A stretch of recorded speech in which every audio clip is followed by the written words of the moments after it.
Hello everyone, हरे कृष्णा। कैसे हैं आप सभी का बहुत स्वागत है यूनिवर्सिटी एम के इस चैनल पे। अगर आप फर्स्ट टाइम आए हैं या फिर आपने अभी तक चैनल को सब्सक्राइब नहीं किया है तो चैनल को सब्सक्राइब ज़रूर कीजिए। लाइक करना, कमेंट करना और सब्सक्राइब करना ज़रूरी होता है, क्योंकि जो भी रीडिंग्स होती हैं एनर्जी एक्सचेंज करनी बहुत ज़रूरी होती है, तभी आप उसको अपनी ज़िंदगी में क्लेम कर पाते हैं। क्लेम करने के लिए लाइक, कमेंट एंड सब्सक्राइब ज़रूर कीजिए। आज की जो रीडिंग है ये हम देखने वाले हैं यू वर्सेस देम।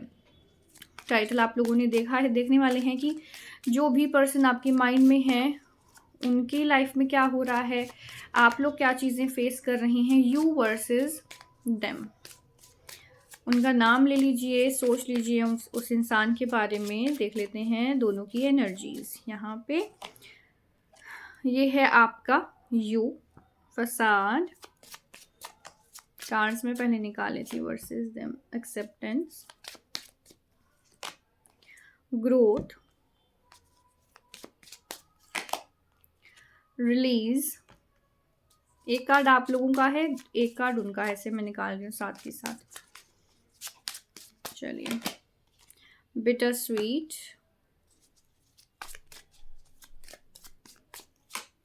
ये उनका आया है। Insecurity, soulmate, okay, and isolation. You versus them. Bottom of the deck है विजडम और फॉरगिवनेस।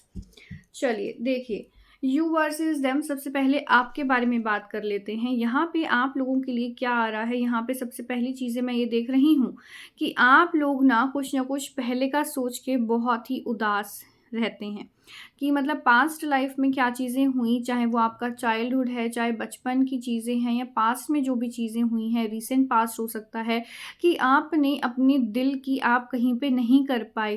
ठीक है, जो आपके दिल में था वो चीज़ें ना आप कह पाए हैं, ना आप कर पाए हैं। तो वो चीज़ें सोच सोच के आपको कहीं ना कहीं उदासी है, बिटर स्वीट सी मेमोरी आपके माइंड में है। ठीक है, कभी कभी ऐसा होता होगा कि हाल फिलहाल प्रेजेंट टाइम में पास्ट की चीज़ें आपको ट्रिगर कर जाती होंगी, माइंड में हिट करती होंगी, जिससे कि बिटर स्वीट वाली जो मेमोरीज हैं वो आपको दोबारा से फसाड वाली एनर्जीज में टैप इन हो जाते हैं। यहाँ पे अगर हम बात करें तो देखिए, आप अपनी ज़िंदगी में बहुत ज़्यादा ग्रोथ चाहते हैं। आप चाहते हैं कि चीज़ें जो भी रही, जैसी भी रही, ठीक है, उनको जाने दो, लेकिन अब मेरी ज़िंदगी में मुझे ग्रोथ चाहिए, मुझे आगे बढ़ना है। ठीक है, आप लोग इस एनर्जी में हैं। और कहीं न कहीं देखिए, जो भी ये पर्सन है जिसके बारे में भी आपने सोचा है, कहीं न कहीं आपको ये लगता था उस टाइम पे कि ये पर्सन ही आपका बहुत अपना है, ये सोलमेट है, कि बस कि मेरे लिए जो बेस्ट पर्सन है पूरी दुनिया में वो यही है, जिसके बारे में अभी आपने माइंड में सोचा। एक टाइम पे आपको ऐसा लगता था कि शायद इस पर्सन के साथ मेरी जो लाइफ में, ज़िंदगी में जो चीज़ें हैं वो आगे बढ़ेंगी, लेकिन ऐसा कुछ भी नहीं हुआ। एक बिटर स्वीट सी मेमोरी आप लोगों के दिमाग में कहीं ना कहीं फिट है इस पर्सन को लेके। ठीक है, अगर हम इनकी बात करें, देखिए इनकी एनर्जीज बिल्कुल भी पॉजिटिव नहीं है। जिस भी पर्सन का नाम आपने अपने माइंड में सोचा है वो इस समय पे आइसोलेशन, इनसिक्योरिटीज़ जैसी प्रॉब्लम्स के साथ डील कर रहे हैं। एक्सेप्टेंस, ये खुद भी इस समय पे एक्सेप्ट नहीं कर पा रहे कि ये चीज़ें क्या होगी इनकी लाइफ में। इस समय पे ये किसी से मिलना जुलना नहीं चाह रहे, आइसोलेशन की एनर्जीज में है, ज़्यादा सोशल नहीं होते। अगर आप ये चाहें कि आपको इनके बारे में कहीं ना कहीं से कुछ चीज़ें पता चल जाए तो ऐसा भी नहीं होगा। क्यों? क्योंकि ये ना तो अपने किसी दोस्त के साथ, ना ही अपने किसी परिवार में किसी के साथ भी कुछ भी बातें इस समय पे शेयर नहीं कर रहे। इन्होंने अपने आप को बंद किया हुआ है, आइसोलेट किया हुआ है। किसी ना किसी तरह की इनसिक्योरिटीज़ इनके दिल में बैठी हुई हैं। कुछ भी इनसिक्योरिटीज़ हो सकता है, चाहे फ्यूचर को लेके या फिर किसी भी तरह की इनसिक्योरिटी की, अगर मेरी ये बात किसी को पता चलेगी तो वो बंदा मेरे बारे में क्या सोचेगा, या ये चीज़ें मेरे साथ क्या हुई। एक्सेप्टेंस बिल्कुल भी नहीं कर पा रहे जो भी चीज़ें हुई हैं। हाल फिलहाल प्रेजेंट एनर्जीज इनकी यही है कि चीज़ों को रिलीज़ नहीं कर पा रहे, छोड़ नहीं पा रहे बातों को, उन्हीं बातों में फंसे हुए हैं, और इतना फंसे हुए हैं कि चीज़ों को एक्सेप्ट नहीं कर पा रहे जो भी हुआ है। और सोच सोच के इस समय पे उनका इतना बुरा हाल है कि वो आइसोलेशन में है। ठीक है, कि निकल ही नहीं पा रहे, उनको उन चीज़ों ने घेर लिया है बहुत ज़्यादा। ठीक है, बहुत ज़्यादा उनको घेरा हुआ है। जो थिंकिंग है, जो भी उनके माइंड में चल रहा है। और देख लेते हैं क्या मैसेज है आपके लिए और उनके लिए। चलिए, देखो आपके लिए तो यहाँ पे 2 ऑफ वॉन्ड्स और यहाँ पे जैसे कि ग्रोथ का कार्ड आया था कि आप लोग तो अपनी ज़िंदगी में आगे बढ़ने की आप लोगों ने सोच ली है। आप लोग अपनी लाइफ में कहीं ना कहीं चेंज लाना चाह रहे हैं, अपने अंदर चेंज लाना चाह रहे हैं। 2 ऑफ वॉन्ड्स कहीं ना कहीं एक्सपेंशन आप मैनिफेस्ट कर रहे हैं। आप हो सकता है कि आप ये सोच रहे हो कि आपको अपनी ज़िंदगी में मूव ऑन करना है। कहीं पे आप अपने करियर को लेके, या तो आप सिटी स्टेट यहाँ पे चेंज करने की सोच रहे हैं। आप एक्सपेंशन की तरफ, एक्सपेंड करने के लिए सोच रहे हैं। उनकी एनर्जीज देखो यहाँ पे ना, जिस भी पर्सन के बारे में आपने ये रीडिंग देखी है, वो ना उन्होंने अपने पैर पे खुद ही कुल्हाड़ी मारी। मतलब उन्होंने अच्छी खासी चीज़ों को खुद ही बर्बाद कर दिया यहाँ पे, इसलिए वो एक्सेप्ट नहीं कर पा रहे, इसलिए वो रिलीज़ भी नहीं कर पा रहे हैं। आप लोग मुझे यहाँ पे करियर ओरिएंटेड बिल्कुल नज़र आ रहे हो। आप लोग ऐसे नज़र आ रहे हैं कि अब आप लोग ना, जो भी चीज़ें आपने फेस करी है ना, उससे आप इतने स्ट्रॉन्ग, इतने इंडिपेंडेंट हो गए हो। आप अपने आप को फाइनेंशियली भी इंडिपेंडेंट यहाँ पे देखना चाहते हो। आप चाहते हो कि अब मेरे को अपने करियर को भी करियर में भी अच्छा करना है। फाइनेंसिस को भी आप चाहते हो कि आप पूरे करियर ओरिएंटेड, पूरे पैशनेट यहाँ पे लग रहे हो। आपको है कि मेरे को अपनी ज़िंदगी में आगे बढ़ना है, कुछ करना है। 4 ऑफ वॉन्ड्स, देखो उनकी लाइफ में ना 4 ऑफ वॉन्ड्स और यहाँ पहले आया था 7 ऑफ सोर्ड्स।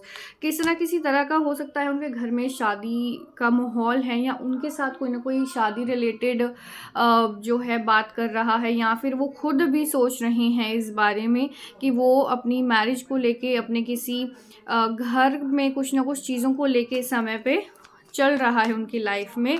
अगर मैं आप लोगों की बात करूं तो यहाँ पे है 10 ऑफ पेंटिकल्स, यानी कि आपके पास देखिए आपके वेल विशर आज भी आपके साथ हैं।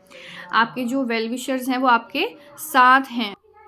आपको अपने वेल विशर्स को अपने साथ लेके चलना है। आपके पास आज भी आपके वेल विशर्स हैं जो आपका बहुत भला चाह रहे हैं। अगर वो कोई भी आपको कोई सलाह देता है किसी के भी रिगार्डिंग, आपको उनकी सलाह माननी है। और यहाँ पे कहा जा रहा है कि आपके बड़े जो हैं वो यहाँ पे एक डिफरेंट रोल प्ले आपकी लाइफ में करने वाले हैं। उनकी भी एनर्जी कार्ड एक देख लेते हैं। और क्या, माय गॉड, 3 ऑफ सोर्ड्स। वो लोग तो बिल्कुल भी उभर ही नहीं पाए हैं, वो लोग नहीं मूव ऑन कर पाएंगे आसानी से। अगर मान लीजिए वो पर्सन आपके साथ नो कांटेक्ट में है, बात नहीं होती, या कुछ भी ऐसी चीज़ें हुई हैं, वो आज भी उस चीज़ से उभर नहीं पाए। बेशक उन्होंने पहले चाहे जो मर्ज़ी किया हो, चाहे पहले उन्होंने आपको कुछ भी कहा हो, कोई भी हो सकता है, आपके रिलेटिव हैं, आपकी लव लाइफ में कोई है, जो भी है, वो देखो वो हार्ट ब्रेक, एक सौरव वाली एनर्जी से यहाँ पे डील कर रहा है वो पर्सन। मुझे तो ऐसा लग रहा है कि उस पर्सन ने आपके साथ कहीं ना कहीं कुछ गलत किया था, जिस वजह से आज उसको उसका कर्मा यहाँ पे मिल रहा है, जिस वजह से वो अपने आप को रिलीज नहीं कर पा रहा इस चीज़ से। बिल्कुल भी वो इस एनर्जी से अपने आप को बाहर नहीं निकाल पा रहा है। मतलब उसकी लाइफ में तो मुझे ऐसा लग रहा है उसकी फैमिली लाइफ में भी कुछ ना कुछ, जो ये 4 ऑफ वॉन्ड्स का कार्ड आया है ना 3 ऑफ सोर्ड्स के साथ, उसकी फैमिली लाइफ में मुझे लग रहा है कुछ ना कुछ डिस्टर्बेंस इस पॉइंट पे चल रही है। ठीक है, उसका जो कर्मा है, अगर उसने आपके साथ कुछ भी गलत किया है तो उसका बैकफायर यहाँ पे हो रहा है। एनर्जीज तो उनकी बहुत ज़्यादा नेगेटिव है। एंजल्स के आप लोगों के लिए मैसेज देख लेते हैं। यहाँ पे एंजल आपको क्या गाइड करना चाहते हैं, आपको क्या गाइड करना चाहते हैं। Remain positive. एंजल्स का आपके लिए यहाँ पे मैसेज है कि आपको अपनी इंट्यूशन की सुनने की ज़रूरत है और आपको यहाँ पे पॉजिटिव रहने की ज़रूरत है। रिमेन पॉजिटिव, पॉजिटिव रहिए, अपना विश्वास मत खोइए। जिस भी इंसान ने अगर आपके साथ कुछ गलत किया है तो उसको उसका कर्मा यहाँ पे वापस मिल रहा है। वो बिल्कुल भी नहीं आगे बढ़ पा रहे, बिल्कुल ही उस एनर्जी में ट्रैप है, आइसोलेटेड वाली एनर्जी में, आइसोलेशन में। ठीक है, तो आपको क्या कह रहे हैं, रिमेन पॉजिटिव, पॉजिटिव रहिए। ठीक है, ये आप लोगों के लिए कुछ मैसेजेस देखे थे हमने, यू वर्सेस देम। अगर आप चाहते हैं कि आपको और कोई टॉपिक के ऊपर मैं वीडियो बनाऊं, शेयर करूं मैसेजेस, तो आप कमेंट सेक्शन में लिखना मत भूलिएगा। मिलेंगे नई रीडिंग के साथ। हरे कृष्णा।